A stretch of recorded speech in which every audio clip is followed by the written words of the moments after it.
Hey there, and welcome to HisTime365. I'm so glad you're here for day 42 of our 365-day journey through the Bible.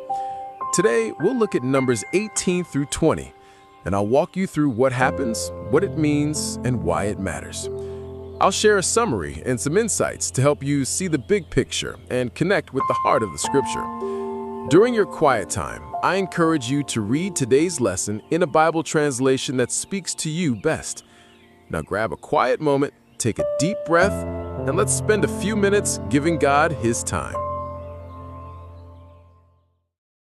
The weight of responsibility.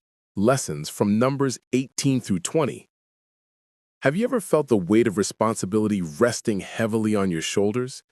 In Numbers 18 through 20, we delve into the life of the Israelites where leadership, community, and accountability intertwine in profound ways. These chapters reveal not only the duties of the priests and Levites, but also the heart of God's guidance for His people, showing us that with responsibility comes both privilege and challenge. In Numbers 18, the Lord speaks to Aaron, emphasizing the sacred role of the priests and the Levites. He outlines their responsibilities, signifying that they are to bear the iniquity of the sanctuary and the altar, as they are set apart for a divine purpose. The priests are given specific offerings from the people, and this serves as a reminder that their role is both essential and honorable. They are to uphold the sanctity of worship and mediate between God and the people. The Lord reassures Aaron that while he and his sons will not have an inheritance in the land like the other tribes, they will receive the best of what the people offer, for their service is vital. Numbers 18, 20 through 21. This concept of service speaks deeply to our modern lives.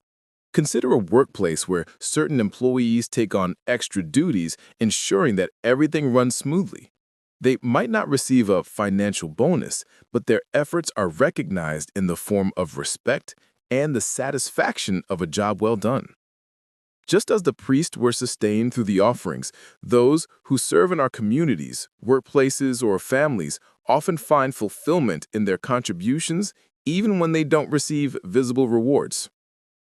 Moving on to Numbers 19, we encounter the ritual of purification. A red heifer is sacrificed, and its ashes are used to cleanse those who have become ceremonially unclean. This practice symbolizes the importance of maintaining purity before God. It also serves as a reminder of the seriousness with which we should approach our spiritual lives. In our daily routines, we may not deal with sacrificial rites, but we can reflect on how we cleanse our own lives. For instance, taking time to reflect and seek forgiveness can be akin to our own personal rituals of purification, helping us to shed burdens and start anew. The chapter illustrates that spiritual cleanliness is essential for community life. Just as the Israelites needed to be cleansed to approach God, we too should strive for emotional and mental clarity. Imagine a family that takes time each week to discuss issues openly, allowing for healing and understanding. This act can be a purifying ritual that strengthens the bonds among family members. As we continue to Numbers 20, we witness a significant moment. The loss of Miriam, Moses' sister, followed shortly by the people's thirst in the wilderness. Their complaints arise again, and they long for the comforts of Egypt, forgetting the miracles God has performed.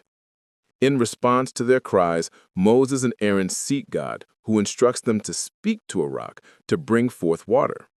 However, in a moment of frustration, Moses strikes the rock instead. This act of disobedience leads to a serious consequence. Moses will not enter the Promised Land. Numbers 20, 10 through 12. This moment is pivotal. It underscores the idea that even leaders aren't exempt from accountability. The pressures of leadership can lead to missteps, reminding us of our own vulnerabilities. Think about a time when you felt overwhelmed and perhaps reacted in a way you later regretted. It could have been losing patience with a child, mismanaging a project at work, or letting a digital conversation spiral out of control. These instances highlight the importance of remaining calm and seeking wise counsel, especially when faced with challenges. In our fast-paced lives, it's easy to let stress dictate our actions. Moses' experience serves as a cautionary tale that sometimes the right path is to pause and listen for guidance rather than react impulsively. This can be particularly relevant in our digital lives, where a moment's anger can lead to regrettable posts or comments. Taking a moment to breathe and reflect can prevent many misunderstandings and hurt feelings.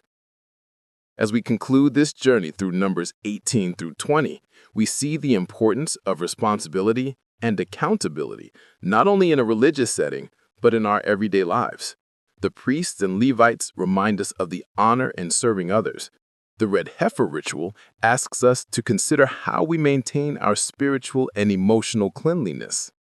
Lastly, Moses' story encourages us to approach our responsibilities with humility and patience. With every responsibility comes the opportunity for growth and reflection. How do you balance the responsibilities in your life, and what strategies help you maintain that balance?